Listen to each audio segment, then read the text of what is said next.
With Japan, we have a deal, which is a very interesting one. And I love Japan. We have a great relationship with Japan, but we have an interesting deal with Japan that we have to protect them, but they don't have to protect us. You know that? That's the way the deal reads. We have to protect Japan, but under no circumstances do they have to protect us. I actually ask, who makes these deals? The presenting sponsor for Socially Democratic is Dunn Street. Dunn Street is a campaign agency that specialises in community organising. We only work with people and organisations who want to build power to make the world a better place. And if you want to create change in your world in 2026, then hit us up at dunnstreet.com.au. A special shout out to all of our Patreon members. We've decided to start thanking them at the top of the show because we really do appreciate your support. And we've actually had quite a few new sign-ups to our paid membership in the last few weeks, including Gus, Claudia, Campbell Hughes, Jacinta Emakora, Billy Bob, Michael Cooney Jr., Talia Rose, Andy, and James. If you want to join those wonderful supporters of our podcast and financially support our show so we can continue to produce great episodes each week, then we encourage you to click on the link in the show notes and subscribe to the Patreon of Socially Democratic. And finally, today's episode is brought to you by Maurice Blackburn Lawyers. For over a century, Maurice Blackburn has stood up for fairness, championing the rights of everyday Australians and shaping landmark legal reforms. Today, they're harnessing new technologies to make justice more accessible, more efficient, and more responsive to the needs of modern Australia. All right, let's get on with today's episode.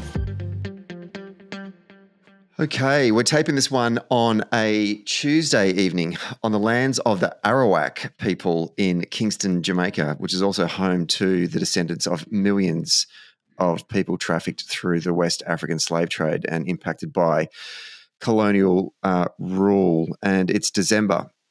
And for those that follow the pod know that at the end of the year, we do our annual wrap of the year episodes that cover Australian politics, a bit of Victorian politics, a bit of international politics, and also some pop culture episodes that we chuck in over the sort of Christmas break while you're all at the beach. And joining me today to wrap the year in international politics is our regular guest on the pod for US politics. She's also the senior vice president of a Democratic strategic communications firm. But in her day job, she also is a senior advisor for candidates and campaigns on nearly every continent of this globe. So therefore, she is so well placed to take us around the globe and cover the state of Labor and Social Democratic parties and also their rivals. Katie Parsons, welcome back to Socially Democratic. Thank you. Thanks. It's great to be back. I can't believe it's already the end of the year, that it's been a year. But here we are. I think we did a chat from memory. We did like a US politics check-in at some point this year, right? And I don't even know when that was because every day seems like a month in US politics. Exactly. Yeah, we did, but I only remember that because I checked before this. I was like, when did we last do this? And it was sometime this summer. But yeah, right. It's been a while. Wonderful. Well, it's good to have you back. There's a lot to go through. I'm looking at the run sheet right now and thinking, I don't know if we're going to get all of this done in an hour, but we will try. So let's go on a bit of a globe-trotting experience of the political situations in a whole bunch of different countries. And I think perhaps we can start in Europe. It's always just an interesting place to start simply because there are so many countries, and that means there are usually a good couple of elections that are happening in each year. And we've certainly had that in the case of Europe. Let's start in Britain and then sort of move east perhaps. As a starting point, even though we talk about Europe and, technically is Britain in Europe anymore? I don't know. But I don't know how much you've been covering, British politics in the last 12 months, but certainly I know a lot of our listeners, particularly our Patreon listeners, write in a lot about what is going on with the Labor Party in the UK, particularly after they had that historic landslide victory and Keir Starmer became the Prime Minister after such a long time with the Tories, just going through more prime ministers than some baseball teams go through managers. And then now it's looking like a complete disaster. I mean, what do you make of what's happening in the UK right now? Yeah, it's so surprising, or it has been to me. This UK politics I have followed a little bit less than usual this year, at least not in the level of fine detail that I have in the past. So the couple times that I've tuned in, sort of like, wait a second, wait, didn't they win like in a landslide, exactly like you said, last summer? And actually, I had just arrived in London on election day last year, so got to celebrate that victory with a bunch of friends, which was really satisfying. So yeah, it's been a huge turn of events. But then I think, if you think back to how things were going even then. And I think many of us said at the time, it's not so clear that Labor really won that election so much as Conservatives lost.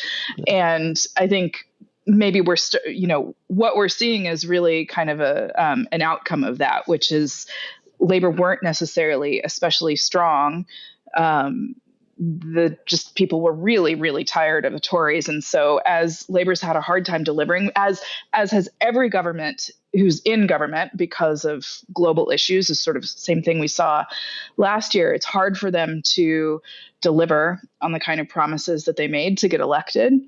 And instead of the public bolstering them or even shifting support back to the Tories, they're just moving away from traditional parties towards what's the party of the day under Farage? Now it's Reform, but he's had many other names for his political entity, and I think that's sort of my gloss over what I think is happening there. But I'm actually curious what you see in finer detail. Yeah, the things that I find interesting are, to your point, I agree. The Conservatives lost the election more than Labor won, and there was such a disdain for the way that the Tories had run Westminster that you could just see this strategic voting happening up and down the country that meant that it kind of overinflated Labor's popularity in terms of the amount of seats that they actually won. It wasn't like a sort of a 97 Tony Blair election where overwhelmingly, their primary vote was super high. And their primary vote wasn't super high in this instance. And so a lot of people were just going, I'm just not voting for, the Tories in this instance. So they got the benefit of that. And then I think that I wonder, did that set the Starmer government up to fail in some sense because they never really went to the electorate with a clear agenda and a set of clear, concrete ideas about how they can actually fix Britain? And so what we've seen subsequently in that time is that they don't have the initiative. They've struggled to, grasp the initiative. And there's been this vacuum of ideas. Plus, a whole bunch of issues have cropped up, in particular around immigration. When I say immigration being an issue, the perception of immigration being an issue, I don't know whether or not there's a lot of statistics that says, well, immigration actually is an issue in the UK, but certain identities and elements within the media and in the public and personalities have whipped it up that people would start to think it is an issue, and therefore the problems that they're experiencing in their own lives, they're now doing that old, card of blaming the other. And Labor has been unable to address that because they've kind of been sitting on their hands, really. And I know that Labor politicians will point to some of the initiatives that they have got through, but this issue of immigration has overwhelmed their ability to cut through and get their messages out about what we've done in terms of jobs and job growth and wages and trying to address inflation. But I also sort of think that, good governments hit the ground running. When they get in, they're like, right, we are going to really set the agenda. We've got all the resources available to us. We are going to use those resources to dominate the media cycle, to use all of those, hundreds of new MPs we've got in these constituencies to, megaphone these core messages that we want to communicate to the electorate about why you voted for us and that we're delivering on it. And I think that the thing that's really hurting this government was their inability to show that they were delivering on the things that they say that they would do. And what happened is Farage has grabbed that and said, I'm the panacea to all of your problems. Right. And I think, it's common themes across every country we'll talk about today, that you've got the traditional parties that everybody's really sick and tired of. Support is moving towards populists, often towards kind of ethno-nationalist populists, which Farage definitely falls under. You're seeing support that used to go to Labour shifting to the Greens for the first time in Britain. But I think, sorry, just back to what you were saying about nobody's been out front defending. I think, look at the leader, right? Keir Starmer became the leader as a response to Corbyn, right? So he's the anti-Corbyn, which is no longer relevant in any sense, right? Oh, that's all ancient history at this point. But that's still the candidate that they went forward with, and he's, by all accounts, a lovely person, but not exactly the guy to stand up and give a passionate, defense of whatever it is that they're proposing. And unfortunately, or not, I guess, now we are in the time of passionate politicians. That's what people want to see, is somebody who's, bombastic and really making the case for whatever it is they're selling. Yeah. And that's one of the things I took away from we were over in the States last month with the US mission and meeting with folks from the DNC and meeting with folks from, say, the Center for American Progress, and a lot of the research they were doing around effective communication, particularly in the digital space, was, vertical, authentic, articulate messages from candidates. And I just wonder if you were to, you do that old question of a candidate, why do you want to be Prime Minister? I don't know if Keir Starmer actually knows the answer to that. And that really worries me. It's a great question. Yeah. Yeah, I can't remember what I was listening to recently. Somebody was evaluating Starmer, and something about him having said, well, if I'm not the right person, then I'm happy to go, which is like, again, as a human being, probably a very good way to look at things. As the leader of a party, pretty disastrous. You have to be, you have to wake up eager to take on the day and believe in yourself fully to be able to do this job successfully as leader of any country, so it's sort of disastrous. And look, this is something that's not necessarily familiar to US-based politics, but certainly happens in far more parliamentary-based politics, where you can flip a leader without going to the polls, right? So, but I'm interested in your outsider's perspective of that, because in Australia, unfortunately, we have too much history of knifing our leaders, whether they're prime ministers or opposition leaders. And I don't know if it's ever necessarily a good thing. It's certainly not a good thing for democracy, but I don't know if it's a good thing for parties either. But the minute you start talking about who else is going to be the leader, I feel like it's the rot is set in, particularly if you're in Starmer's office, right? It's like, oh, now we are literally, bunkering down, and we're just trying to protect our leader from the bombs raining in on them, and I don't know how you get out of that rut. It's remarkable to think that this is happening within the first 12 months of his prime ministership. And they're 5-year terms, right? And I think one thing that the British public probably one of the reasons why they're moving away from the two major parties is because the Tories just spent the last however many years flipping leaders, Oh yeah, every couple months or weeks, depending on. So there's the sort of the pragmatist in me who's used to Labor Party politics, flipping leaders, saying, you know what, Keir, if you don't want it, we'll find someone else that does want it, right? But at the same time, I'm like going, if we start this cycle, when does it end? Is that going to work? And I just wonder what you make of that, given that in the United States, this doesn't tend to happen. Right. Well, I mean, not to get too deep into government structural nerdery, which is a path I'd love to walk with you, but maybe not everybody gets excited about that.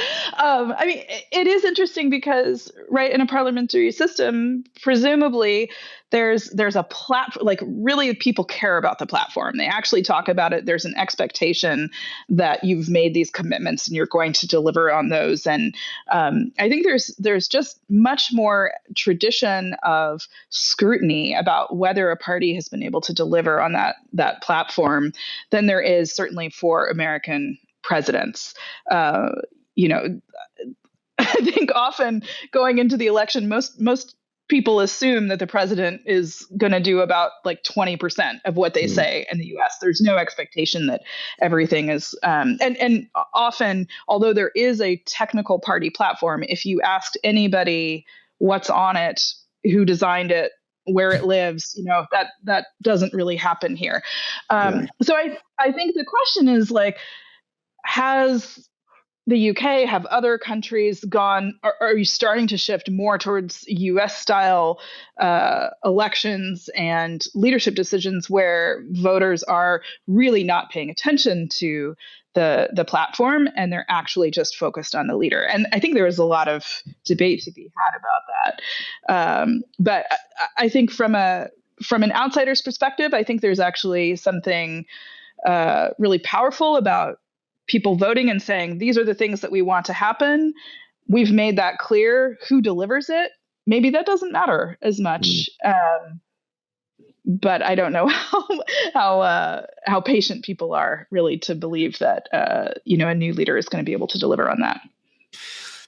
And the idea of this sort of presidential style politics that we're also familiar with in the United States, but is less a feature in parliamentary democracies, is a good segue into the Netherlands, because October this year they had elections, and I've with my Dunn Street hat on, I've had the pleasure of doing a bit of work with the PVDR, the Labour Party in the Netherlands through the years, and seeing the rise of Geert Wilders, then the Party for Freedom, or the PVV, the far right party, to the point where then he becomes the prime minister at the last election, but was unable to hold this coalition together, and it collapses.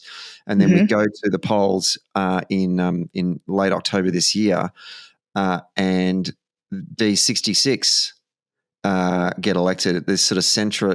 Well, actually, you know what? I'm going to get you to explain who D66 is, because we were talking off air about the last time you checked in on D66 was when you were in college in Europe, and they were these kind of guys. And now it's like, oh, what? They're sort of the governing party now in the Netherlands. Who was D66 for the folks at home that aren't aware? Yeah. The back when I was in grad school, so this would have been like the early 2010s, working on some projects focused on like observing democracies in other places. Anyway, there were these couple guys who were like, yeah, we're part of this party. You won't have heard of it. Essentially, they're true liberals, right? They're I would say in the European sense, I guess you probably don't have a big American audience, but in the sense of free markets, but also very little regulation of how you live your life culturally and socially, also very liberal. And so to see them pick up, but I think more importantly, they just didn't have a lot of political power. It was a bunch of political outsiders who somehow have managed to cobble together enough votes to actually be in the majority. Beyond that, honestly, I haven't followed them super closely because they were a non-entity. Yeah. And you're right. They were a non-entity, like sort of, you're talking to the Labor folks in the Netherlands. They were sort of like, D66, they're kind of annoying because they're stealing a little bit of our more intellectual, progressive, academic, university educated voter. But talk about getting someone who can lead the ticket and then inspire a group of people. The leader of the Democrat 66, Rob Jetten, he's this hot gay dude.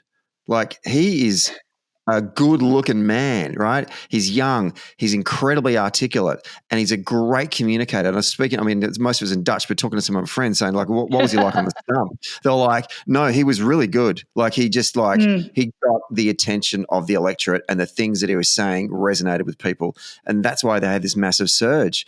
We're talking about, like, what are some of the reasons why you win campaigns? Sometimes it just is someone, a good communicator at the top of the ticket, a good looking, and I don't mean just in terms of superficial looks, but the way that they present themselves is so important, and it's worked in the Netherlands at a time when people looked at the far right and they they were in there for like 20 minutes and people were like, nah, this isn't working for us.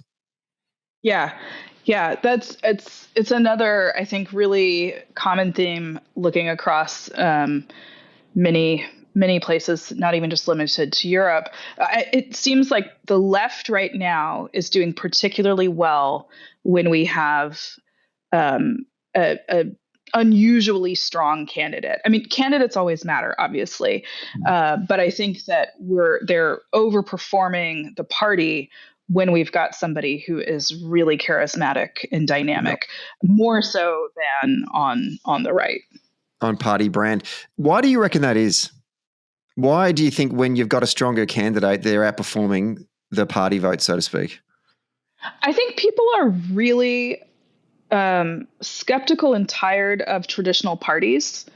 Again, this seems to be a pretty universal situation where the old parties, whatever they are, have had corruption scandals. There's a sense that they only serve the elites.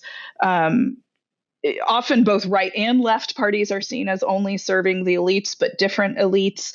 And so there's just no more patience for the traditional parties. But when you have somebody who is charismatic and can signal trust and change, often there's something about them that makes them atypical as a candidate, even if they're running within a traditional party. That those seem to be the people who are winning. And in some ways that's nothing new. If you look at Obama or Clinton in the U.S. context, and anywhere else, it's the outsiders who often win. But those seem to be right now. We're kind of going back and forth between either parties that are completely outside the norm, or if the traditional parties win, they've got a leader who's outside the norm.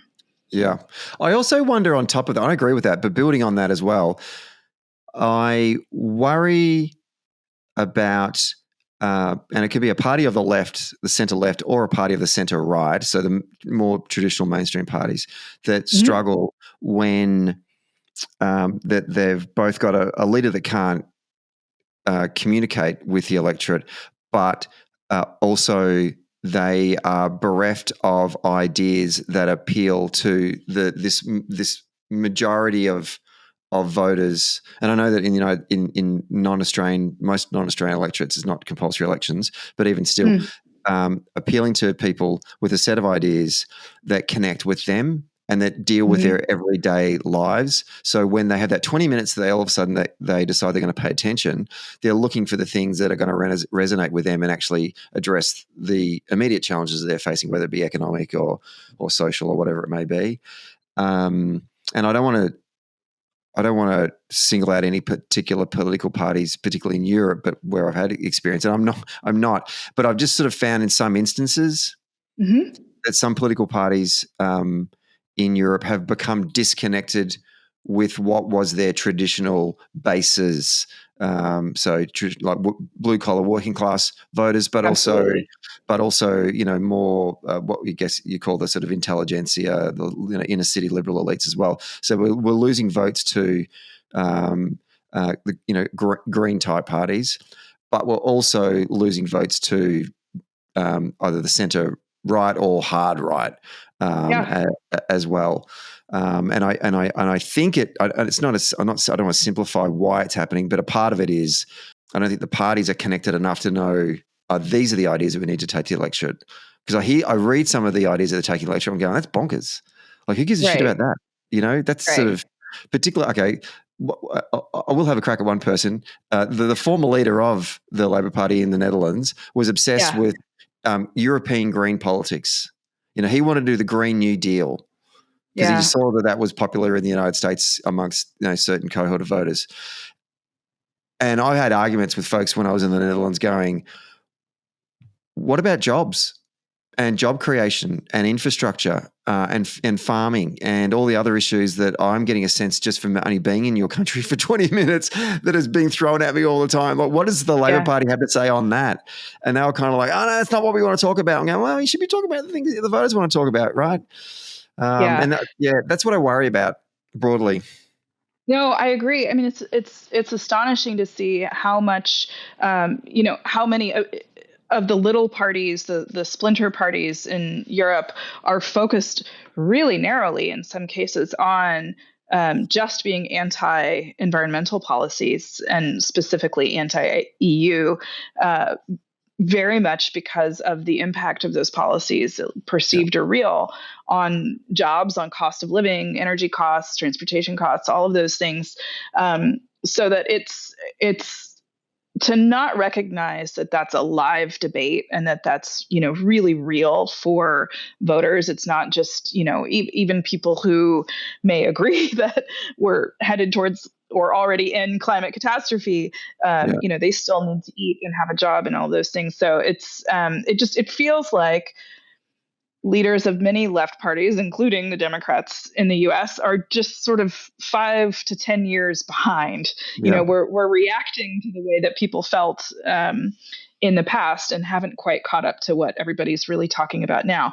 And some of that is about, living and operating in bubbles, sometimes geographically quite distant from, the regular folks.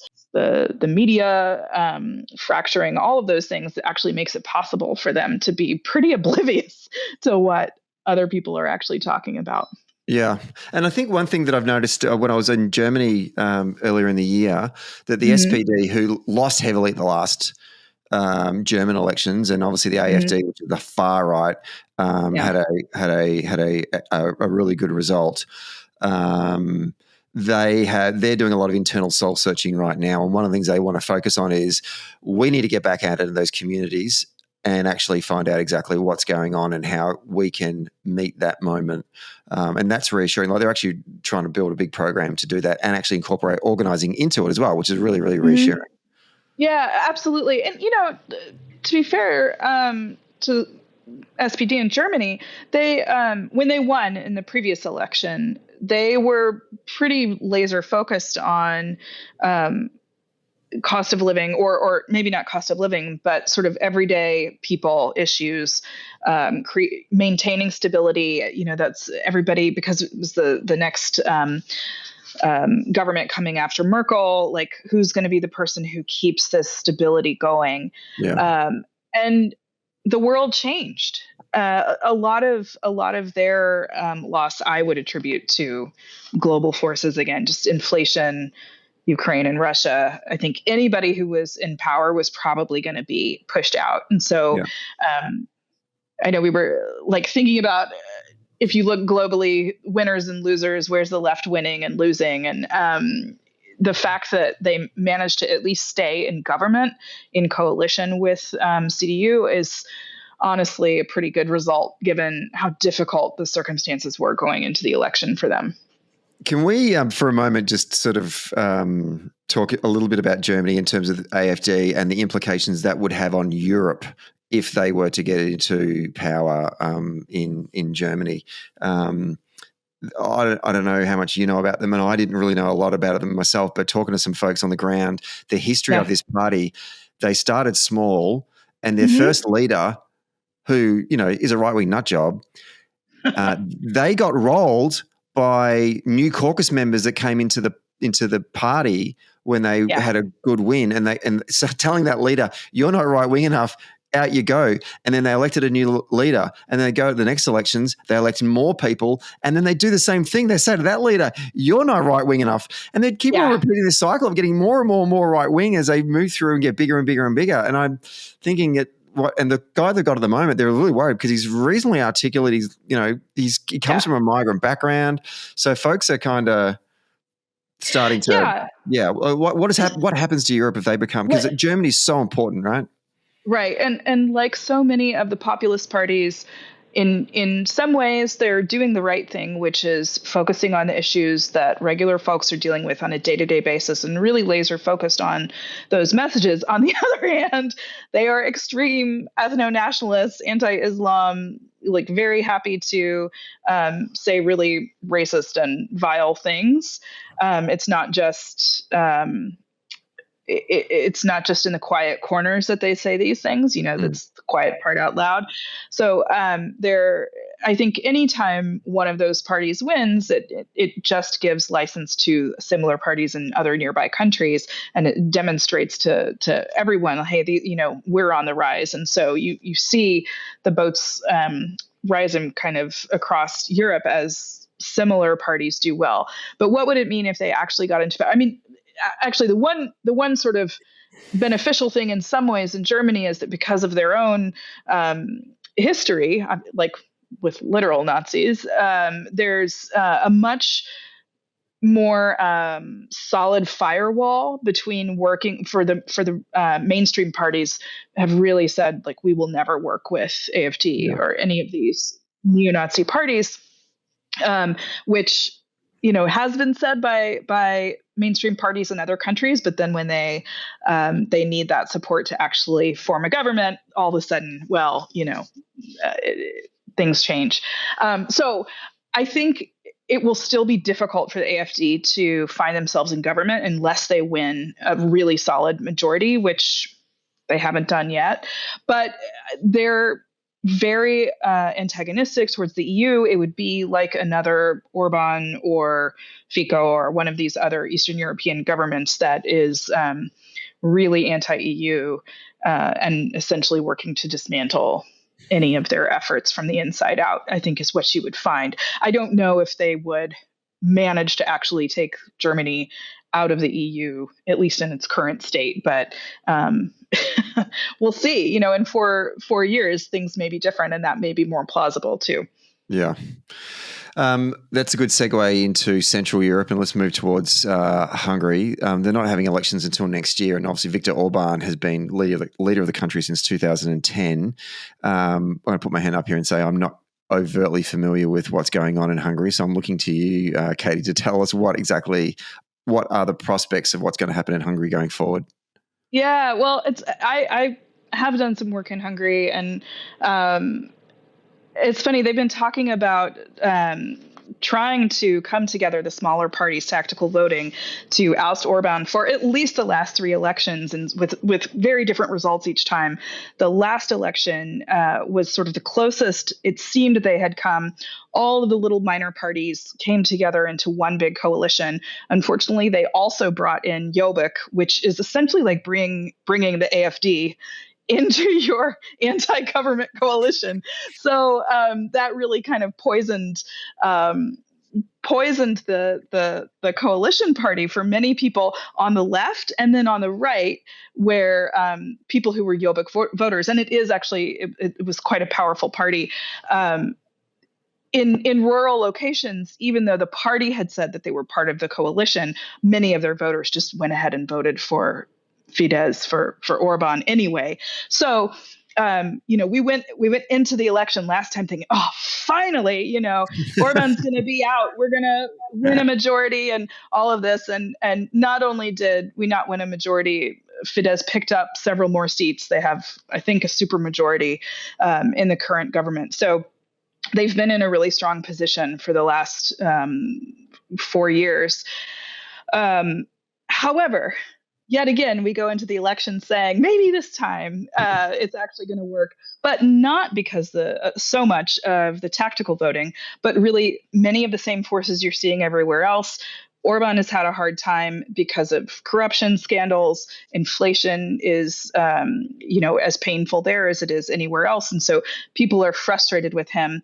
And then we've got this new charismatic guy who's launched himself into the public view. His name is Peter Magyar. And he's actually fairly conservative. This is not like we're getting a great labor leader who may defeat Orbán, but he's really focused on cost of living issues. He's steering away from any social or cultural issues, which could be a source of real major cleavage kind of between the left and right. And some of the smaller parties have decided not to put up candidates for the next election. So it is, in effect, some tactical voting, but it's not as widespread. So, there's a chance again that somebody actually could oust him, and I think we'll probably touch on this more. This is where you start to see Trump interfering pretty directly and blatantly in the politics there. He invited Orbán to visit the U.S. Just about a month ago. That always, well, not bizarrely, it seems to boost a sitting president or prime minister's polling, kind of regardless of how popular or unpopular Trump is. I guess it makes them seem important when their leader gets invited to the U.S. And Orbán has also started promising to spend lots of money, which is starting to see his polling rise. So I think we've been burned too many times. It's a little bit of Lucy with the football situation. I'm not going to say that we're definitely going to manage to see the end of him this time, but it's maybe the closest it's been in a while. Katie, I think you've touched on something that I hadn't considered. It doesn't matter whether you're on the left or the right, but if you go visit Trump, then things are going to go well for you at home. Like, like you said, we are going to touch on it later on, but obviously we saw it in Canada. And even in Australia, like the Australian media were goading Albanese to go meet Trump because they thought it was going to be an absolute disaster, and they wanted to get in the room and ask all these prickly questions on Israel and Palestine, and and China and our relationship with China, because obviously it's our largest trading partner, and just drive a wedge between Trump and Albanese, and it went swimmingly well. And it went so well, the media was so furious, and it did really well for us back home. People were like, "Oh, Albo did a great job with Trump. Good on him," And the poll numbers are holding up for us. Meanwhile, you can be Viktor Orbán and go over there as well, and things can do well for you too. So, what's in the water in the White House right now for leaders from overseas? Yeah, I don't know. It is kind of bizarre, particularly given that it seems to be also true even when Trump eviscerates the leader of a country. Then it gets everybody backing their person. This happened.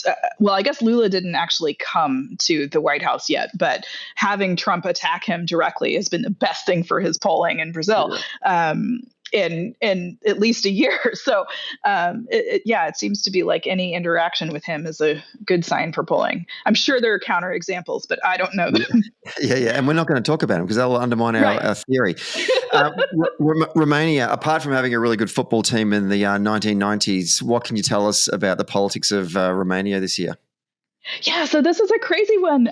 We actually talked about this last year because right before we talked last year, Romania had their parliamentary elections, but the presidential elections, but the results were annulled because Russia interfered so blatantly that a candidate essentially nobody had ever heard of managed to win, very far right wing, over multiple other right wing candidates who were better known. So the national courts there annulled the results. They ran it all again this year, and the person who won, Dunn, actually is the pro-EU, pro-Ukraine candidate. Everybody really breathed a huge sigh of relief that the right-wing guy, Simeon, he was one of the main candidates the first time around. He's the right-wing guy that everybody thought was going to do well the first time. And he did end up coming through in the runoff. So it was the two of them. And Dunn, he was the mayor of Bucharest and was really seen as an anti-corruption outsider candidate. He was very popular, and he hadn't run the first time around. And so I think it's really important to note because, again, this was a case of a really strong candidate who was able to tap into the same passions that the right-wing populists have been able to stir up in people, right? That sense of being against corruption, that all the main guys are serving the elites. He was able to deliver the same message while also still being more traditional or supporting more traditional policies, and also still supporting membership in the EU and actually continuing support for Ukraine. So I don't know how much to attribute really that Romanians are super excited about the EU so much as that they had a great candidate and somebody better to vote for this time around. Do we get excited and draw too much from this result in Romania as a sort of a crystal ball into the future of Eastern European elections going forward? Like, are we seeing a rejection of sort of Russian interference and influence in Eastern European politics? I think there's no clear winner yet. In every election, you're seeing Russia often interfering significantly. The degree to which that actually impacts the results is different. And obviously in Romania, I think that was the most extreme result that we've seen. And so perhaps there was more of a backlash because they were able to redo it and say, like, no, we're not going to be controlled by Russia. But there was still plenty of support for the anti-EU, anti-Ukraine, essentially, party there. And then if you look around, even Magyar, who I mentioned before, in Hungary, he's not been a big supporter of providing more financial or military support for Ukraine. And some of the other folks who are winning in Eastern and Central Europe are definitely pro-Putin. So I would say that it's kind of swinging back and forth depending on the election and the country. Yeah. When I was in I was in Paris. I feel like I've been traveling a lot lately. Now I'm sounding like a wanker because I'm just now dropping cities and countries. Anyway, it is what it is. I was talking to a friend of mine, an organizer friend of mine in Paris earlier in the year, and she was saying, and her role is running or part of a sort of a pan-European community organizing peak network. So sort of trying to work with folks that are doing organizing right across Europe. And she said it's such it's a challenge that there's this challenge I'd never conceived because she's in Western Europe. And a lot of the folks that she's supporting and organizing with have a very not a very anti-American view, but certainly less favorable view to the United States and this idea of capitalism and that them being this sort of imperial dominating global power. And that's prevalent throughout all of those different groups in Western Europe. And she said if you move across into Eastern Europe, where groups are organizing as well, and they are of the left, they're like, no, man, we need as much capitalism as we can get because we've spent so long under the jackboot of totalitarian communism that we're trying to move. We need more and more capitalism. And for her as sort of in charge of this peak body, trying to wrestle this. And I'm interested in your reflections on that when we look at Romania and a lot of those other countries, what kind of work do we need to do to support them? Because are we on the West, how out of touch are we with what their lived experience is from a political standpoint? Yeah. This is a huge issue, and part of why you're seeing the right do so well in Central and Eastern Europe, and much more diversity of parties and viewpoints within the right, because the left is so tainted from the time of Soviet bloc era. Even once the wall fell and these countries became democracies, the parties that stuck around on the left were mostly the Social Democrats or socialists explicitly, and it was the same people, right? So it's just change the uniforms. Right. And so a lot of the deepest corruption really lived in those parties, and people were frustrated and felt like they weren't serving them.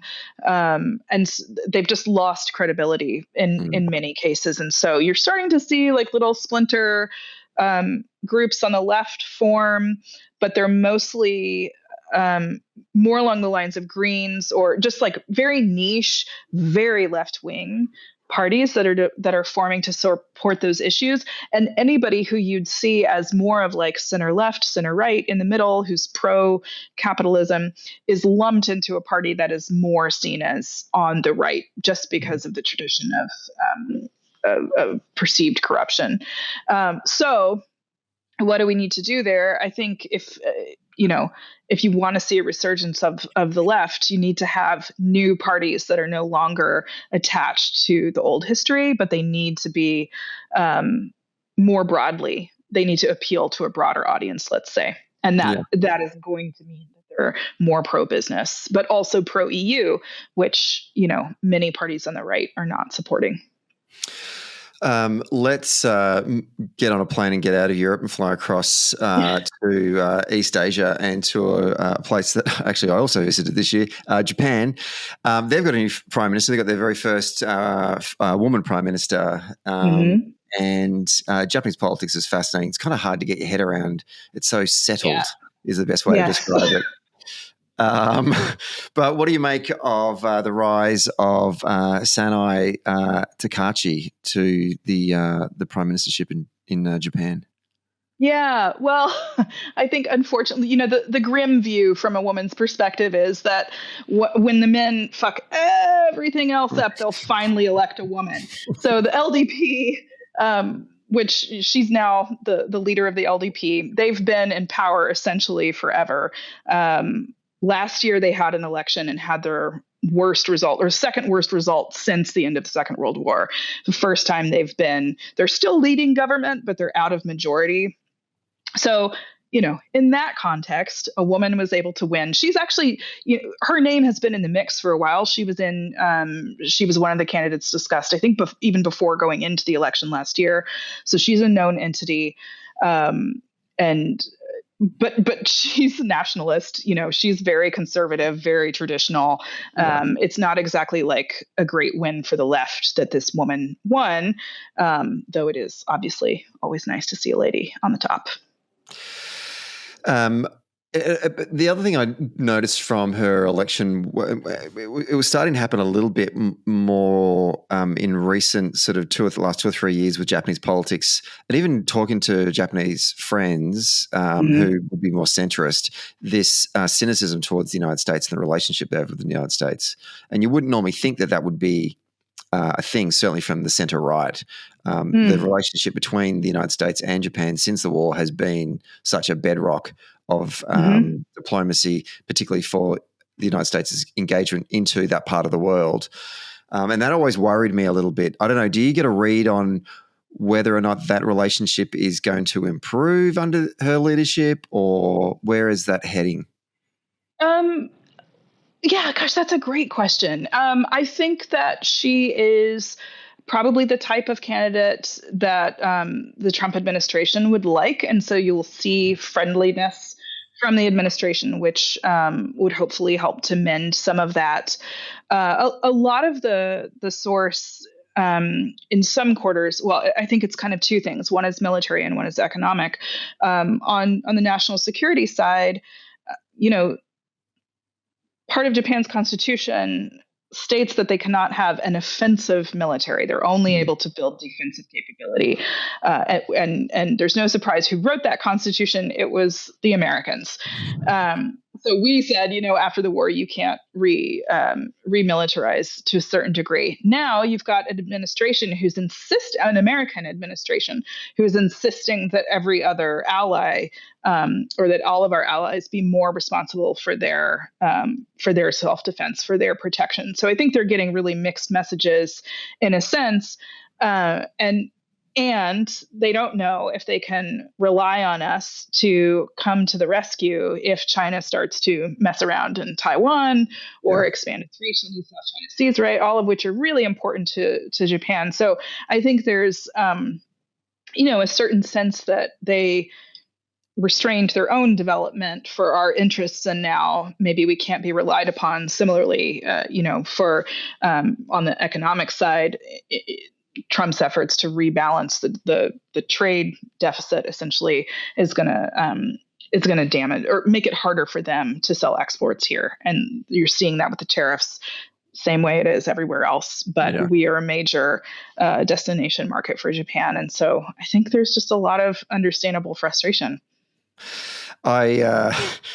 Trump and his almost Ron Burgundy moment. I can't remember when it happened. It must have been this year when he was complaining about why is the United States spending so much money in protecting Japan? Why haven't they bothered going and getting their own military to support themselves? And someone had a sort of elbow him saying, that was us, Mr. President. My God.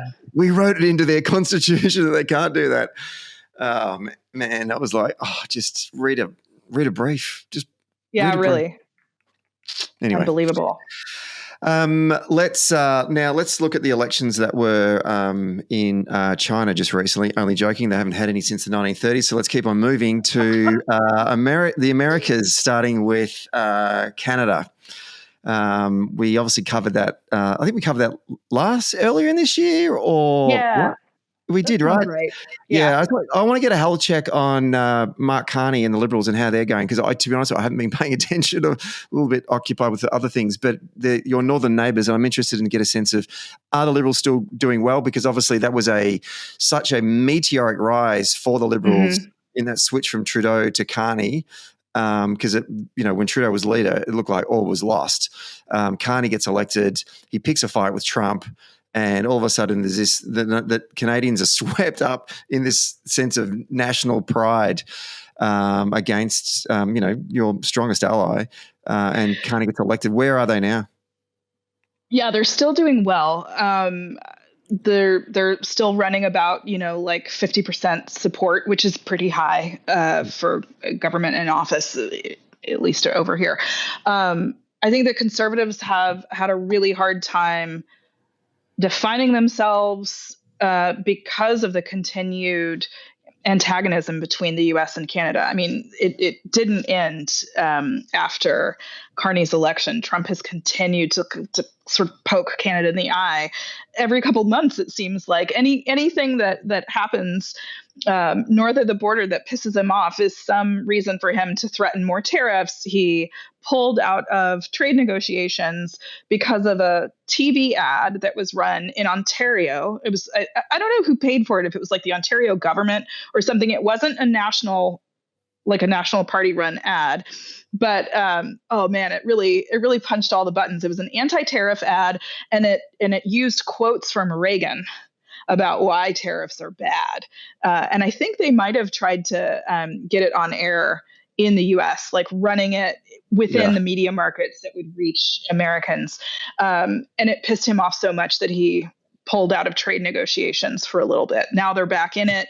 He's threatening to pull out of the US MCA, the Mexico-Canada agreement, which would be really catastrophic. I mean, we get I think we account for like 75% of Canada's exports.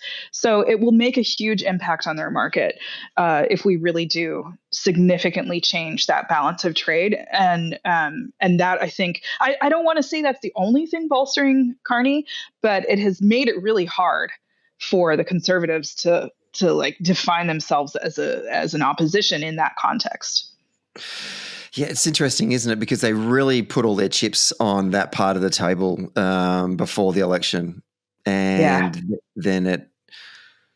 I don't want to continue with some sort of gambling analogy, but that house of cards fell down, and similar to here in Australia as well. Leading up to the election in May this year, the Conservatives, the Liberal Party in Australia, had really tried to present themselves as Timu Trump. And then the trade war happened, and the tariffs, and it's just blown up in their face. Do you know what I'm interested in getting your thoughts on it is what's going on in Argentina? Because you got that libertarian Javier, is it Milei? Yeah. He won again in their midterms. He's got a strong alliance with Trump. There was stuff in the New York Times there a while ago about this sort of relationship with someone. Tell me about this. Like a buddy of Trump's who's got investments in Argentina, and Milei's basically pulled the wool from underneath Trump. What happened there? Like I'm not completely across. I'm not sure about that. No, they continue to be best buds in a sense, and Milei. I don't know if people remember seeing Elon Musk when he got up on stage with the big chainsaw. I don't remember even what it was. That must have been Doge related back when he was in the government for 2 months, cutting all of the administration. But that was a Milei reference. When he ran for office the first time, he would get up and wield the chainsaw as a symbol of how he was going to slash government spending. And he's a real I guess I don't know what you call it. He's very in favor of austerity. He has cut government spending to the extreme. to be fair, that's partially because Argentina had extreme inflation going into that election. I think it was like 300%. And so ex- looking for an extreme solution to an extreme problem was relatively popular. And he has all the same kind of personality and background benefits that Trump has had, really bombastic, really crude, not particularly sophisticated in his messaging, and but he talks about the things that regular folks care about, and was able to win on that. But when you slash government spending, you often create recession, which is essentially what he did. Lots of people in poverty, jobs of, lots of people who were unemployed. The economy really started to tank. So heading into the election in October, it looked like he was likely to lose. So the big news for us was that Trump intervened, and the quick headline is that we gave Argentina $40 billion heading into that election. And the administration even said explicitly, yeah, we're trying to help our political ally make sure that he can continue to win the election. To be honest, like it's not necessarily such a bad thing that we would support a neighboring country that's in economic collapse, which would certainly affect us. The argument is also, if we didn't do it, China would do it. And, do we want China to continue to build relationships with South American allies? Probably not. So it's not that doing it was in itself noteworthy or something that everybody would be angry about. But it happened during the middle of the government shutdown, when SNAP benefits were just about to end for, I think it's like 12 million Americans. SNAP benefits are food stamps. So you had many Americans about to be pushed into poverty because Trump wouldn't step in and protect those benefits. He could have made sure that they were going to be paid even during the government shutdown. So you've got that happening. And then he's sending all of this money to his buddy and ending USAID, which is other, foreign aid, which is leading to the death of millions of people around the world. So it's the hypocrisy really that is the problem, and it's a signal. I mean, I mentioned earlier about Hungary. Trump has made it very clear that he is happy to intervene to support his far right allies around the world, and they actually released the national security strategy, the U.S. national security strategy. I think it came out, was finally published, I think yesterday, even though it had been expected the month before. And it says explicitly in there, like in our national security strategy, that we will support our his political allies, particularly in Europe. So I think it's a signal to me more than anything else of what's to come.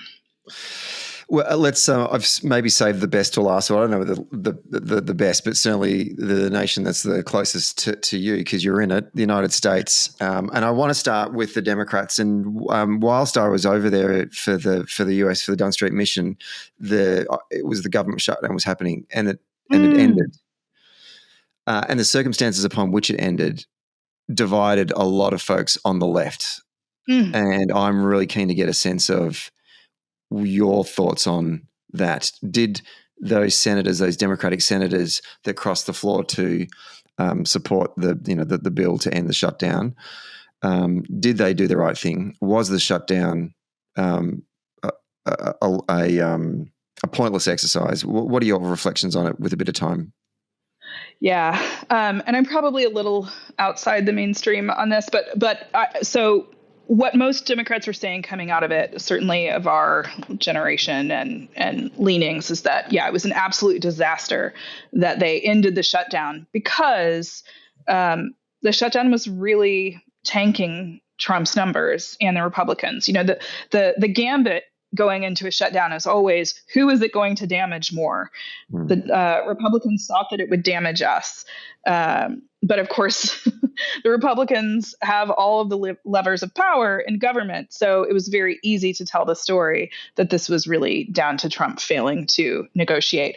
And at the same time, he was traipsing around the world. He was out of the country, and people were able to make a lot of hay out of that. That, like, the government's shut down. We don't have, the air traffic controllers aren't being paid, and he's out roaming around the Middle East.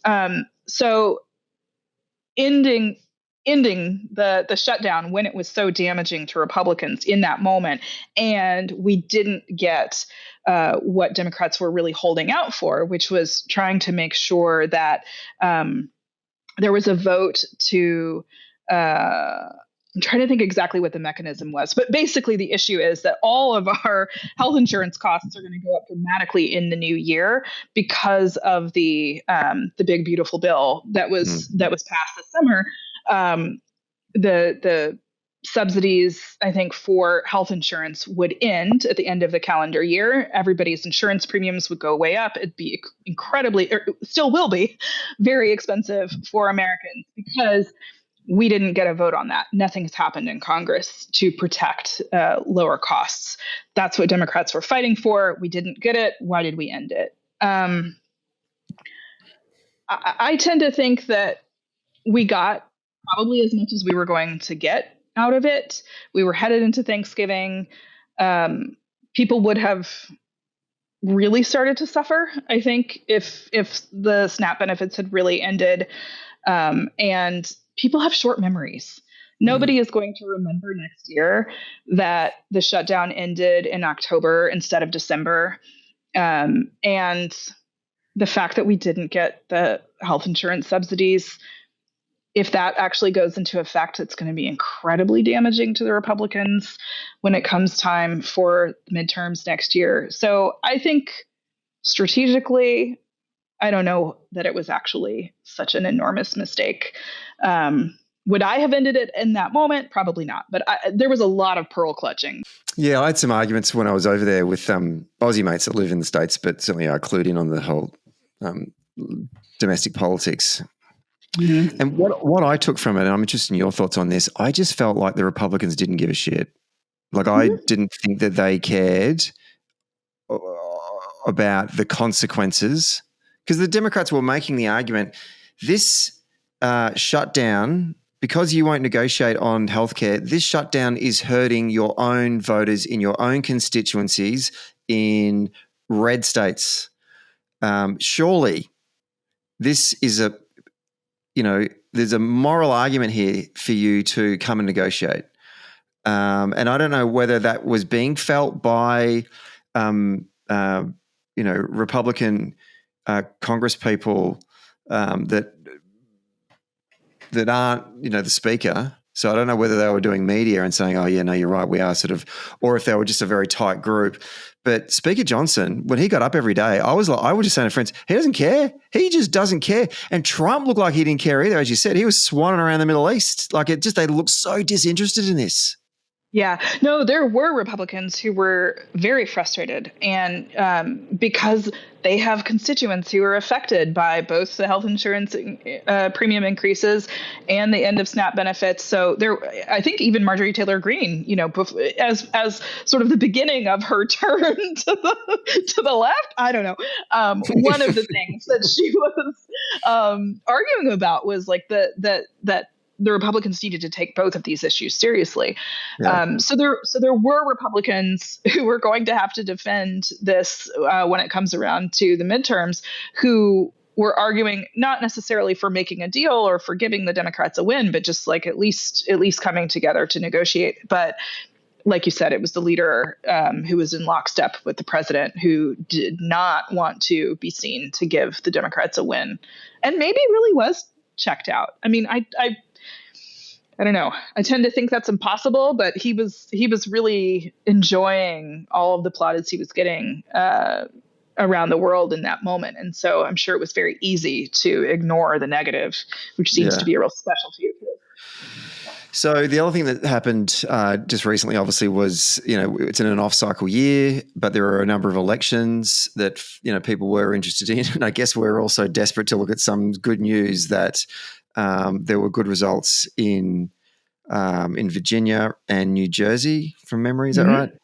Yeah. And obviously and they seem to be overshadowed by a mayoral election in New York City. But I just want to get your thoughts on those elections, and what are the key takeaways, do you think, that Democrats can take ahead of the midterms next year?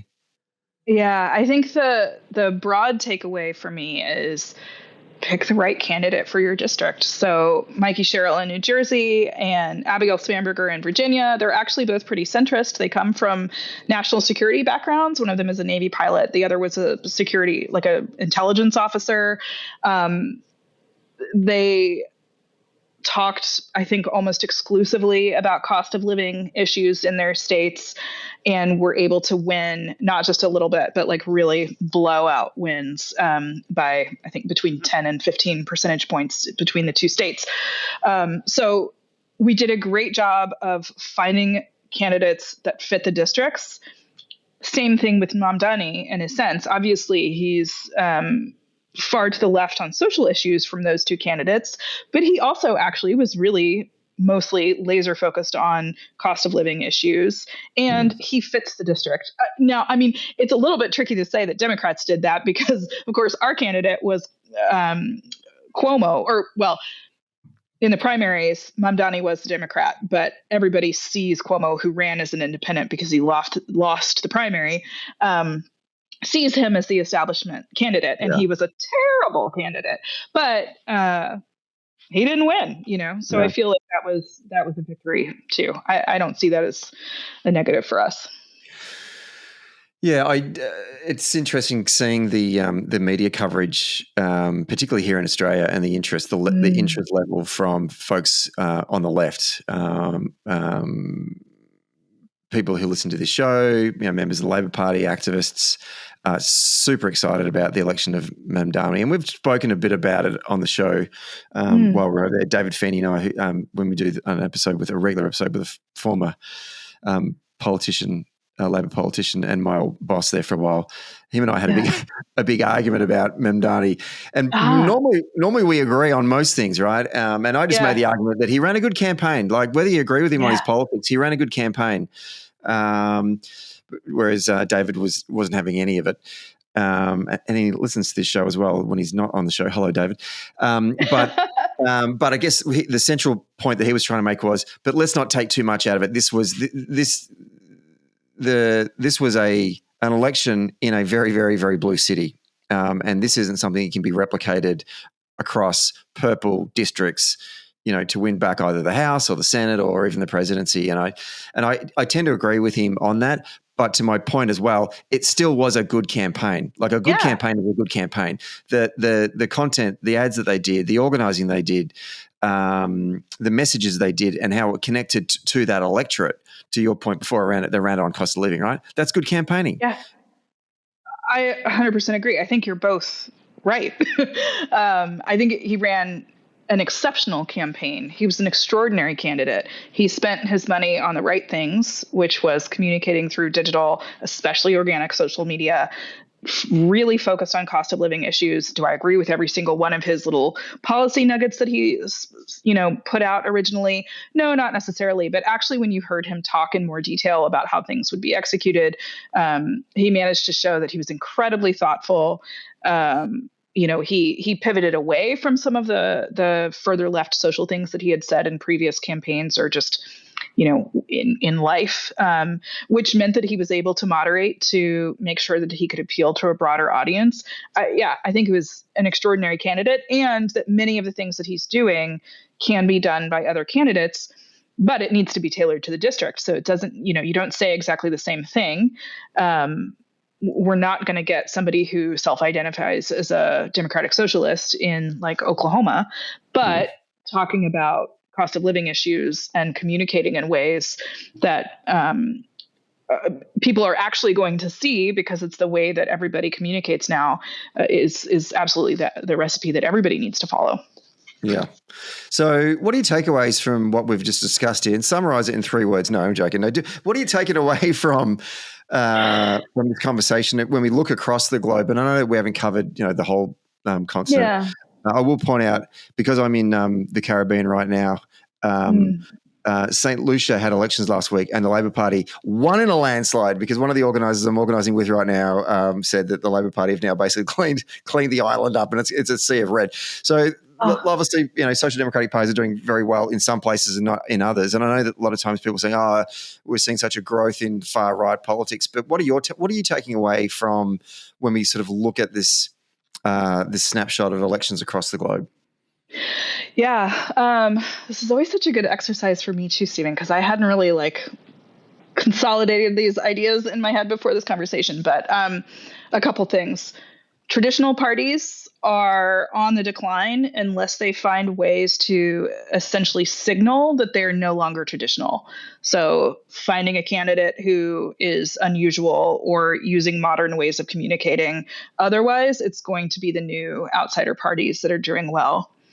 I think populism is obviously a winning recipe for nearly every party and candidate, whether it's economic populism, which is, I think, what you're seeing on the left.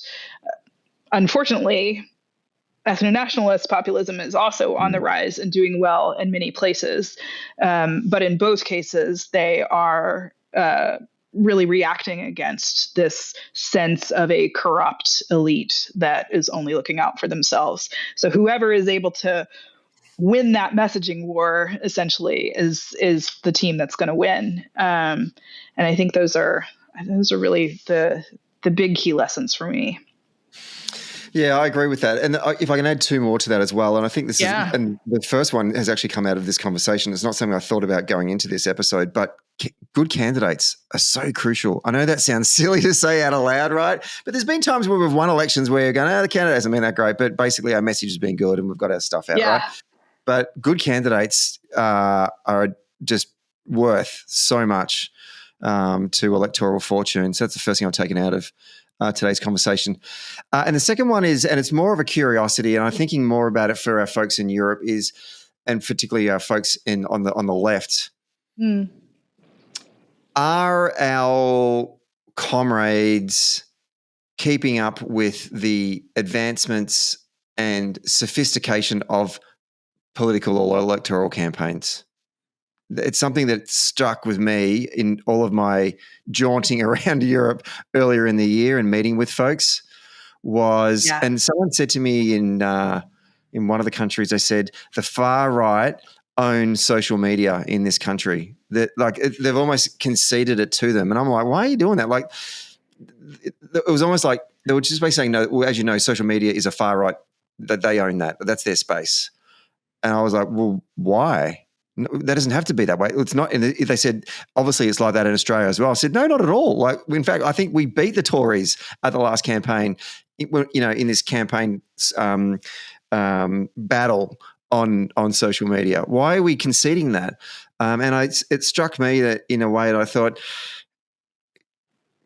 we need to get together again and hang out with each other and say, hey, how can we all learn off of each other, but also how can we lift the bar and the quality of the campaigns that you're running in all the different areas? Most of them aren't doing field. Most of them aren't organising for a start. Yeah, right. What's going on there? Well, just going back to the digital piece, I mean, that it really drives me nuts that this is the narrative. I mean, it's true in this moment, but we used to own digital communications. Obama was really the first social media and digital communications president. But at least in the US, and I'm curious if you think this is true elsewhere, because I know that it's a little different. But I think part of the issue here is that we are a victim of our own success in early digital comms because we have been so laser focused on data collection and targeting, and the way that we essentially design all of our strategy is based on the voter file, which was an extraordinary advancement for us in 2008 and 12, and the way that we've used it to really great ends for a long time. But you can't really target people in the same way with modern social and digital tools the way that you could even 5-10 years ago. But so many Democrats are so like religiously tied to the van. And well, if it's not in the van, and we're not even going to try it, and we're not going to communicate with people if it's outside of, if we're not able to match it back. So we're just not even doing the things that the Republicans are doing, which is the way that you actually reach most voters. Obviously in Europe, with GDPR, the rules are different, the data that you're able to collect and the way that you're able to use it. But actually, I've spent a lot of the last 12 years trying to help Europeans do more of what we were doing. So I'm curious if they've managed to find ways to kind of have the best of both worlds or not from your perspective.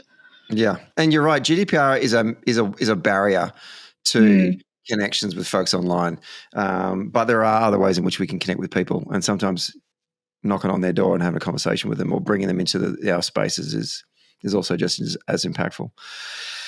Katie Parsons, this has been fun. Yeah, I really enjoyed it. Me too. It's always fascinating.